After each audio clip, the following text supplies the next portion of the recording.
আসসালামু আলাইকুম গাইস। তো কাল আমাদের বাংলাদেশে নির্বাচন অনুষ্ঠিত হয়েছে। আর আজকে আমার ফেসবুকে স্টোরি দেখে মানুষ মনে করছে যে আমি বিএনপিতে যোগ দিছি, কিন্তু আসলে বিষয়টা এমন না।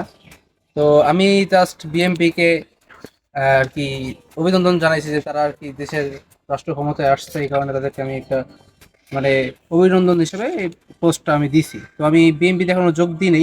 আর আমি বলছিলাম যদি আমি যদি বিএনপি জিততে পারে তাহলে আমি ছাত্র দলে ঢুকবো। তো এখনো সেই বিষয়ে আমি পুরোপুরি সিদ্ধান্ত নিতেছি না, নিলে আমি আপনাদেরকে জানাবো। আর আমি ছাত্র শিবির করতাম, জামাত ইসলামের সাথে ছিলাম, ইনশাল্লাহ এখনো আছি এবং থাকবো। মন থেকে আমি জামাত ইসলামকে সম্মান করি এবং আমি প্রত্যেকটা দলকে সম্মান করি। একজন বাঙালি হিসেবে প্রত্যেকটা দলকে সম্মান করা আমাদের সকলের কর্তব্য। আর দেশটা কিন্তু কারো বাপেরও না, কারো বাপের দেশটাকে বিজয় করে নাই। এই দেশটা আমাদের সবার, তাই আমাদের উচিত এই দেশটাকে সবাই মিলে গড়া। তো সবার শেষে একটা কথা বলতে চাই, চলো একসাথে গড়ি দেশ, সবার আগে বাংলাদেশ। আসসালামু আলাইকুম।